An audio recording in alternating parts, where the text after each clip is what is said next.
Thank you. It's a real honor to be here this morning. It's yeah, nice to see so many people. So what I'm going to do is, well, I first of all should say that I am a supporter of research assessment reform, but today I will be addressing you primarily as a researcher rather than an activist.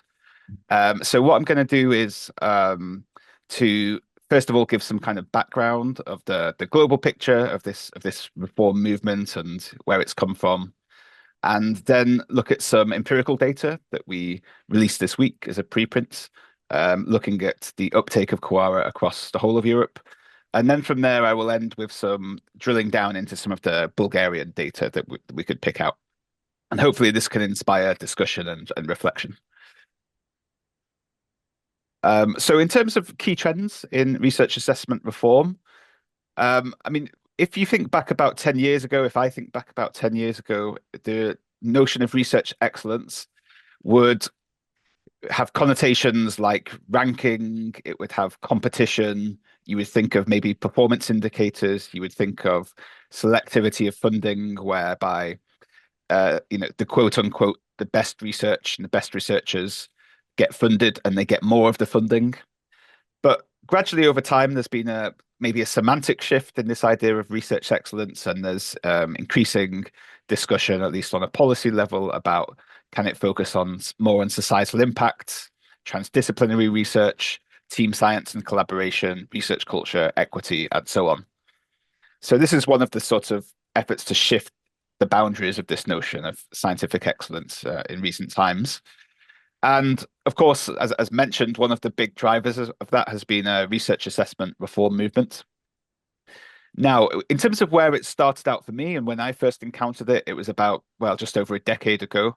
And because I work in the Centre for Science and Technology Studies, and it's traditionally a bibliometric and scientometric research unit, the initiatives that had most visibility in my world were the things like DORA and the Leyden Manifesto and the Metric Tide report. And these were all efforts to try and advocate for more responsible uses of evaluative bibliometrics.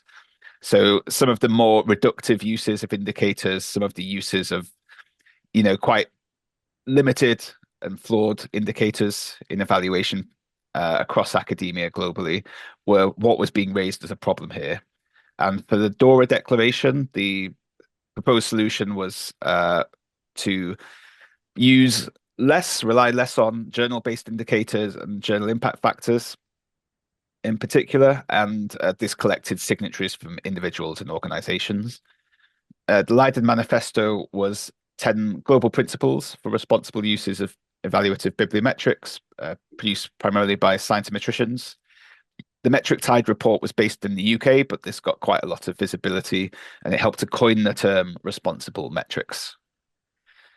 But if you move it over time, gradually, the agenda shifted. And I think this is because of partly things like the open science movement as a parallel science reform movement, issues also around research integrity and research integrity crises in particular fields.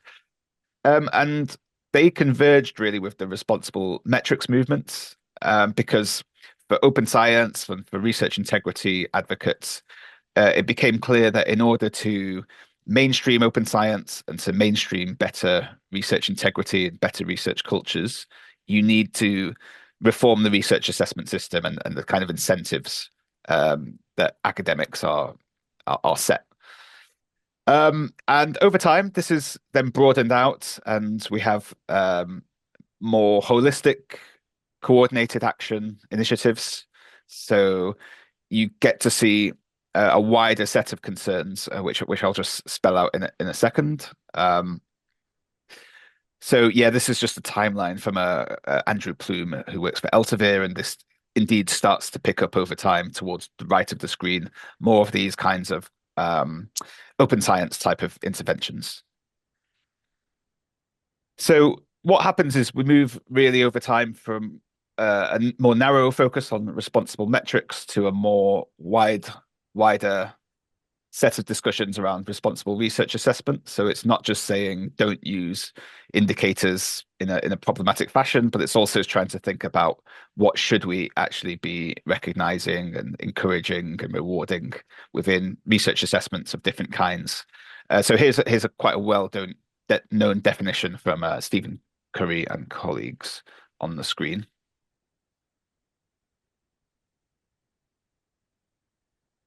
This is partly based on a distillation that a colleague put together. So it's partly based on the scope framework, which came from a research managers network, a specialist group on assessment reform called iNorms. So the scope framework lays out a few interesting principles and bits of guidance on how to set up evaluations and also how to review existing evaluations.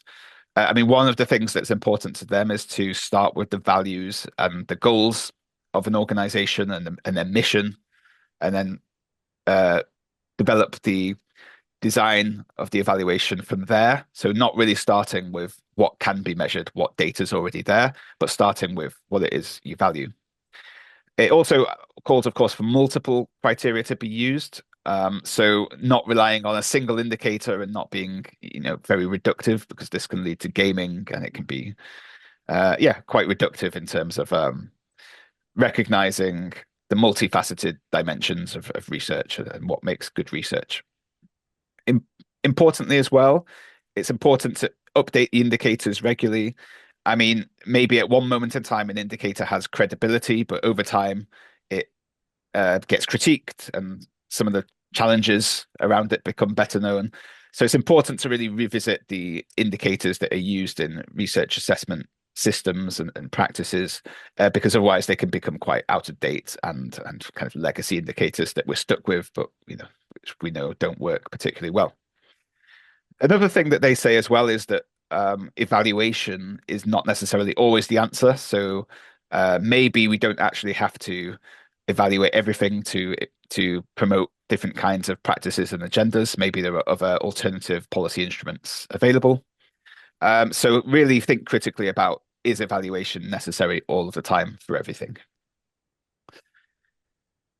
And now I know from the AGORRA project you're interested in open science. And of course, over the last decade, there's been calls to try and promote open science through assessment reform.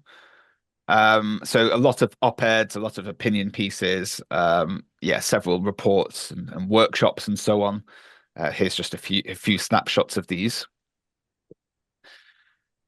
And more recently, there was a research project funded by the European Commission, Horizon project, a consortia called GraspOS. So I was at the closing conference of this a couple of weeks ago, and they've actually been developing a few toolkits and a few indicator frameworks for looking at open science in the context of assessment reform. And they've actually also built quite a lot of infrastructure to support the data that could feed into this. So they've got one or two outputs coming out at the moment, and there'll be more over the next few months as the project is wrapped up now. So it's good to keep an eye on this. A sort of side project that my team are working on at the moment is we're looking at AGORRA action plans. So action plans are the commitments, the stated commitments and plans for the next 2 to 5 years that AGORRA signatory organizations are expected to release. So far, there's about 250 of these plans, and they give a good indication of what it is that reforming organizations are planning to do. So what we do really is text mining or content analysis using open science terminology. So we're just about to carry out this analysis in the next week. So looking forward to seeing what this shows up, and really asking the question about, are there particular aspects of open science that are being focused on here? Are some elements not very present or absent altogether? Are there particular types of organizations and particular regions that are more focusing on different kinds of open science, and so on and so forth? So it's really an exploratory study into what's going on amongst AGORRA signatories. Okay, now to tell you a little bit about reform initiatives, and then I will move on to some of the recent data that we've collected. Before I go on to the bigger one, the better known one of AGORRA, just mentioning in my country where I've worked, there's a national initiative that we've had for about 6 years. This one was a bit different, really, when you look compared to other countries, because it was actually started by the big establishment bodies within the national science system. So it has the universities that were behind it, the university medical centers were behind it, the two big national funding agencies were behind it, the Royal Society of the Netherlands was behind it. So they put together this position statement, and from there, universities and funders have signed up to it and agreed to enact its agreed upon principles locally, depending on what suits their local missions and circumstances. Um, Now, I think the Netherlands is in a slightly different situation than other countries in that it's got one of these countries with a less centralized science system in some ways, less hierarchical science system. So it tends to opt for this more deliberative, collective mode of decision making, this more networked form of governance. So it's not one of these very hierarchical, centralized science systems. And so I'm aware that there are differences in how national research systems are set up and how it is that national reform initiatives could go about trying to enact change. In terms of AGORRA, so I think it's obviously, I think you've at least heard of it in the room, if not more, of course. Um, it's basically a coalition of policymakers, research management organizations, universities, activists who've got together and produced a statement, which was released in July of 2022, setting out indeed a vision for research assessment reform. And it's a voluntary action initiative, a bit like the DORA Declaration, where organizations can voluntarily sign up to it and pledge to publicly enact its principles and its commitments. And it's expected, like I said, to produce an action plan within 2 years of signing. And some of the broad commitments include indeed using indicators not to replace expert judgment, but to support it. So focusing on more qualitative peer review type evaluations is what they call for. More mission focused evaluations of research and researchers and so on. And starting to promote more alternative quality criteria around open science, team science, and more. So a little bit into the data that we've collected. So what we did, and this came out on Monday, so it came out as a preprint. So we're still looking for feedback and comments on it. What we did was we got data from the European Tertiary Education Research Index, which is this observatory of an index of higher education institutions across 40 countries in Europe. And we looked at higher education institutions, and that's what this index is about. And we looked at higher education institutions because they make up over 50% of AGORRA signatories. So it gives you some kind of insight of an important actor within reforms. And universities are, of course, important standard setters and actors within most countries, of course. They're responsible for hiring, promotion, careers, and several other things. So it's important how they are responding to the AGORRA initiative. So some of the headlines is that overall, if you take all kinds of higher education institutions, then 13% have signed up to AGORRA since it started in 2022. So it's a minority pursuit. In a sense, it's niche. But if you filter the data and you start to look at which of those organizations award PhDs, then already over a quarter have signed AGORRA.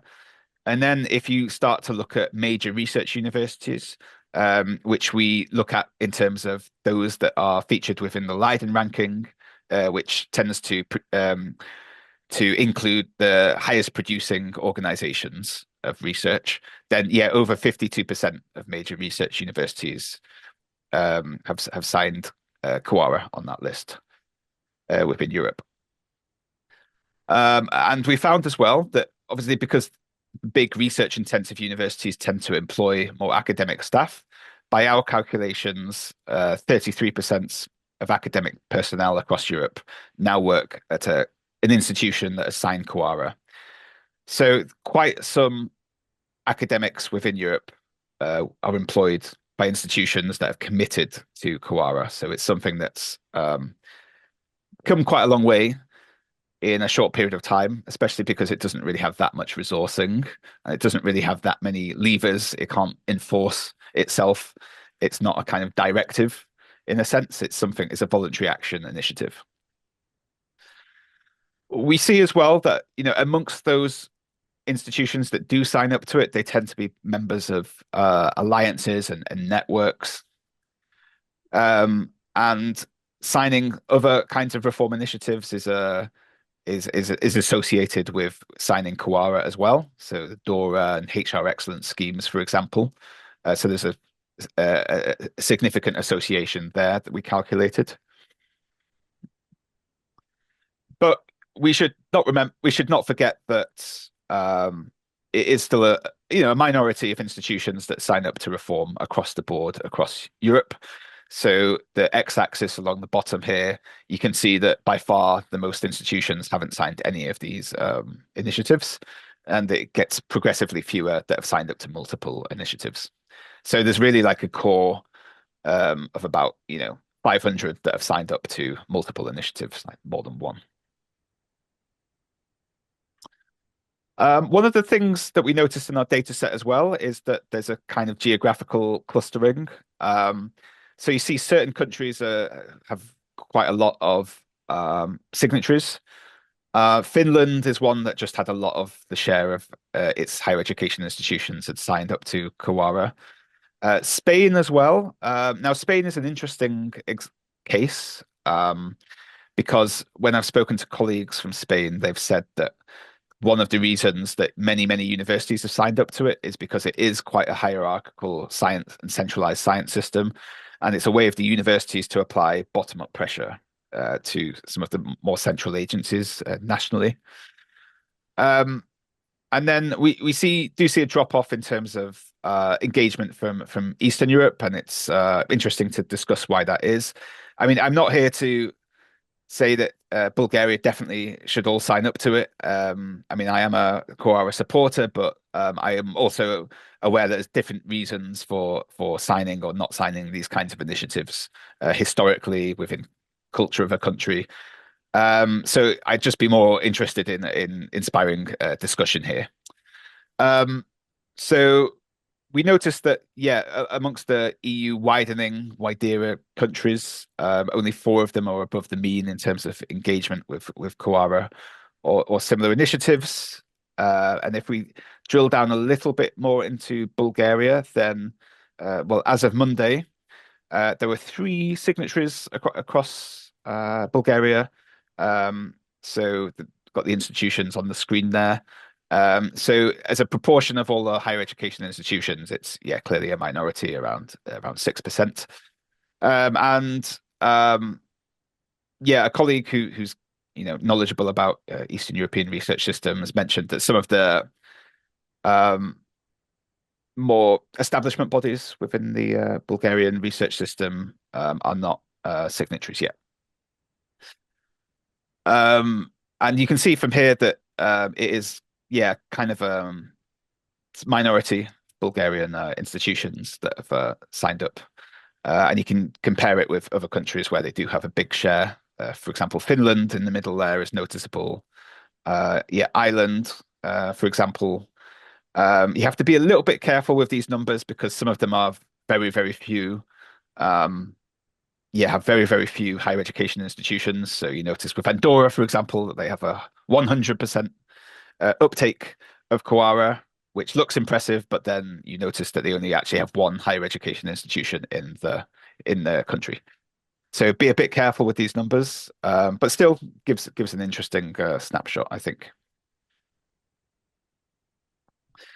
And again, if we break down the wider countries, so it's a little bit small, but what you can see at the bottom, towards the bottom, is that Bulgaria has 3 signatories, as does Cyprus and Estonia. And then some of the widening countries, Poland, for example, then Romania, Portugal, have quite some more signatories in their countries. So, it's interesting just to reflect on why this is. I mean, again, I should say I'm not judging. I'm not here to advocate, but I'm just interested in your reflections and thoughts on this. So this is work that we've done primarily on higher education institutions. Um, I should just mention briefly, and I won't go into it in any detail, but just that with the AGORRA project, which is part of the research institute that was mentioned. So I lead this project, and over the last year and over the last 6 months, we've come up with a global survey. If you're interested in grant funding organizations and how they've responded to this global agenda, then we have empirical data in this survey here. Likewise, if you're interested in national assessment frameworks, performance-based funding systems, and so on, we have a new observatory which gives Wikipedia-style summaries of different systems, and it's got this interactive dashboard on it. So it allows you to search and learn about other kinds of systems around the world. So we're currently still building that up. We've not got every country yet. We've got about 16, 17 at the moment. Going to add a couple more next week. So we're slowly but surely building this up. And we also have a study which sets out a new typology of different national assessment systems and really brings it up to date with some of these reform initiatives. And we provide also a kind of conceptual framework where we look at research excellence and as a performance paradigm within research that's also now being challenged by the research assessment reform movements that I've spoken about today. Okay, so I've hit 20 minutes or gone just over, so I will stop there. But really interested to hear your thoughts and feedback or take any questions. Thank you. Thank you very much. So I'd like to invite questions from the audience, but I also have to invite you to come here, or I would have to repeat your question to make sure that Alex can hear the question. Do we have any comments or questions? For the interventions. I will start with the question while we have Mrs. Sherkot coming up. So I really like the map and the snapshots of the various relation systems. Will this be presenting the development in time? Because, for example, the ref, as you describe it, is based on information from the previous ref, but just yesterday there were updates for the next ref. So do you have this intention to also be able to follow how a system develops over time? Yes, absolutely. So in a couple of ways. One way is that we have within our Wikipedia style entries at the bottom of each page, we have a history and recent developments heading. So that gives some of the conversations about where things are up to.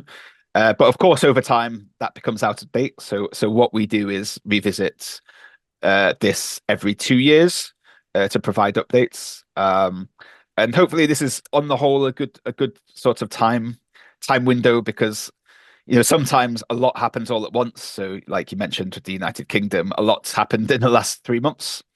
So, but a lot of the time as well, because these exercises only occur periodically every few years, actually not that much changes. And so 2 years window is generally, not such a bad thing to not such a bad time period. But yeah, indeed, it's really important to keep these kinds of things going and to keep them dynamic and up to date. Thank you very much. Now we have Mrs. Sherpa, who is the director of the Science Directorate of the Institute of Education and Science. Well, my question is in regard to open science and the new concerns in research and innovation ecosystem in regard with security of science. Do you consider this aspect of openness can be mind to secure those research efforts that are sensitive? Yeah, it's a hot topic, of course, hot potato, as we'd say in Britain. I think it's a really, it is an important development. I think, I guess I have a quite black and white view that it's not such a problem. But I do recognize that I'm also I don't work for a security agency or for a defense ministry, but just as somebody within the research system, I think open science. I mean, I guess the aspect that would be most worrying, perhaps for policymakers that work in defense and national security and so on, would be about research collaboration.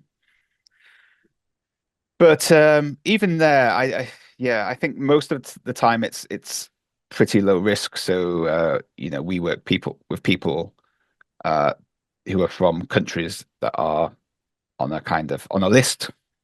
Our national government puts on a list of being a research security threat of some kind, their countries and their universities.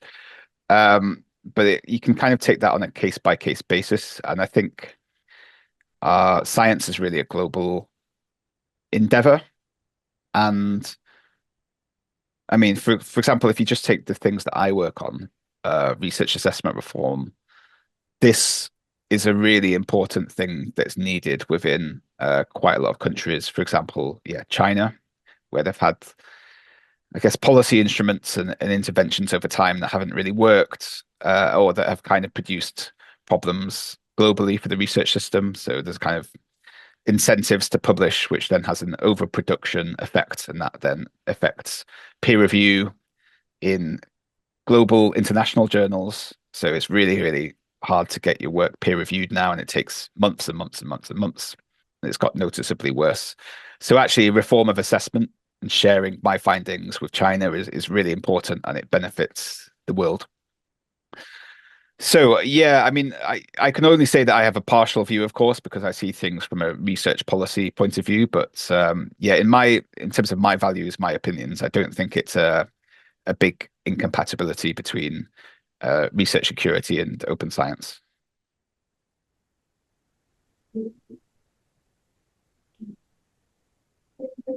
Now we have a comment from response first to the vice rector of our university. Thank you very much for the presentation. I have a comment. Some years ago, relatively long time ago, in Bulgaria, evaluating the personal impact of certain study of a scientist, it was necessary to show exactly in percent or what is the real impact in a certain study.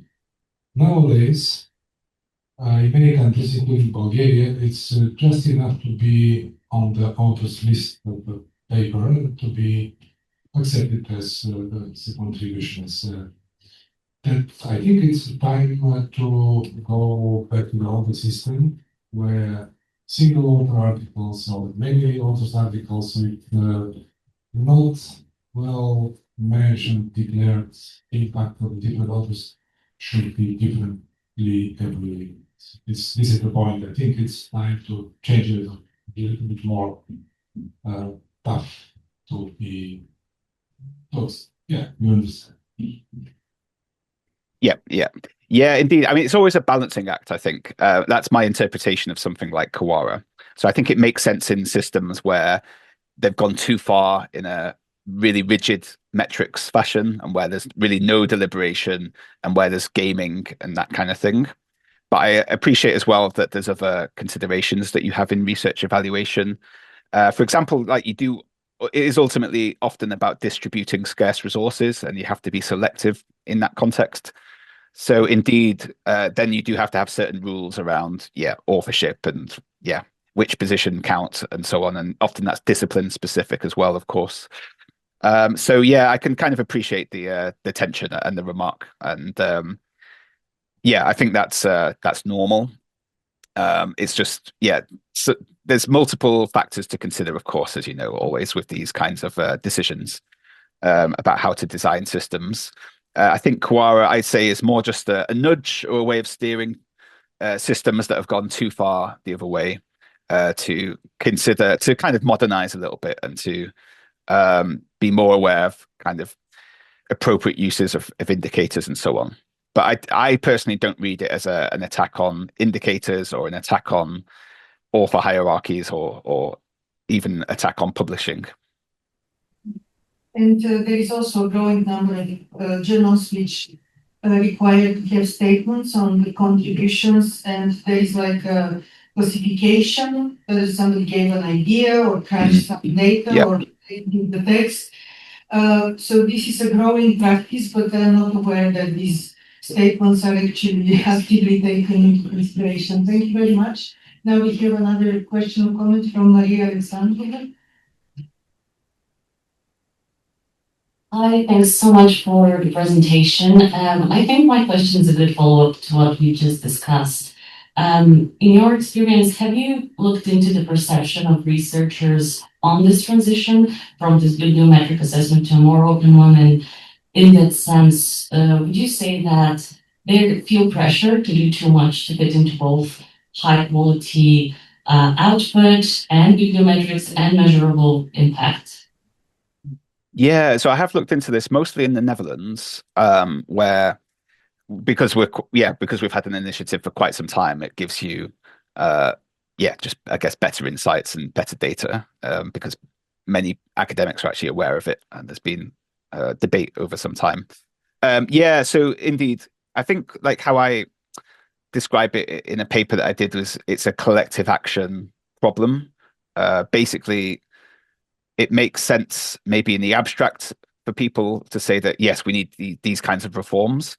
But there's a sort of first mover disadvantage and a risk for individuals, both maybe at an early career stage. There's some sort of risk that, yes, okay, maybe I need to have a CV that's compatible with the Netherlands and the direction it's going in. But then also if I want to move to, Stanford or wherever and do a postdoc there, then I need to work with their currency. So for the individual, it's quite, it puts quite some uncertainty on them. And likewise, indeed, for a country that's a kind of, a first mover, there's also a question of, well, will we become a kind of outlier from the rest of the global science system if we're going in a totally different direction, and what problems might that cause? So indeed, there are these kinds of tensions between what's good for the system, for the collective overall, versus what's going to punish me or us in the short term. So you do see that with these kinds of initiatives, indeed.